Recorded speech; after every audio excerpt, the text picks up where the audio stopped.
ஆவியானவரே நாங்கள் வரவேற்கிறோம் அப்பா. புதிய நாளுக்காய் மக்கள் நாங்கள் நன்றி செலுத்துகிறோம். சங்கீதம் 18:6. எனக்கு உண்டான நெருக்கத்திலே கர்த்தரை நோக்கி கூப்பிட்டு என் தேவனை நோக்கி அபயமிட்டேன். தமது ஆலயத்திலிருந்து என் சத்தத்தை கேட்டார். என் கூப்பிடுதல் அவர் சந்நிதியில் போய் அவர் செவிகளில் ஏறிற்று. ஆண்டவரே, உடைய வார்த்தைகள் ஆவியும் ஜீவனுமாய் இருக்கிறதப்பா. ஜீவனுள்ள வார்த்தைகள் ஆண்டவரே, இன்னைக்கு இந்த வசனத்தை கேட்குற ஒவ்வொருத்தருக்குள்ள ஜீவனாய் இறங்கட்டும்.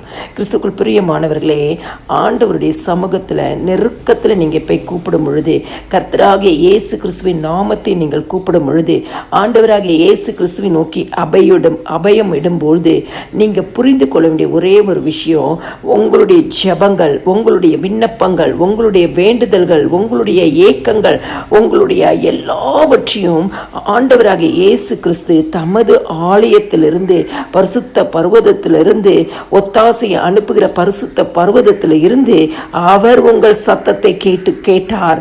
அவர் இந்த காலை வேளையில் இந்த வசனத்தை கேட்கிற உங்கள் ஒவ்வொருடைய சத்தத்தையும் பரலோகத்தின் தேவனாகிய நம்முடைய இயேசு கிறிஸ்து கேட்டார்.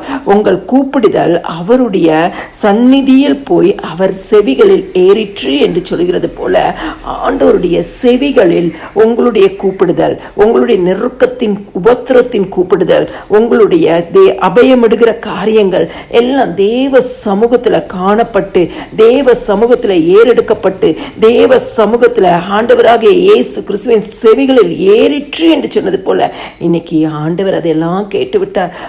நீங்க இயேசு கிறிஸ்துவை விசுவாசித்து, ஏசப்பா இந்த காரியத்தில் எனக்கு அற்புதம் செய்யுங்க என்று சொல்லுங்க.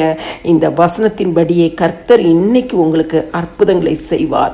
எல்லா துதியும் கனமும் மகிமையும் ஸ்தோத்திரமும் என் ஆண்டவராக இயேசு கிறிஸ்து ஒருவருக்கே செலுத்துகிறேன். ஆமேன்.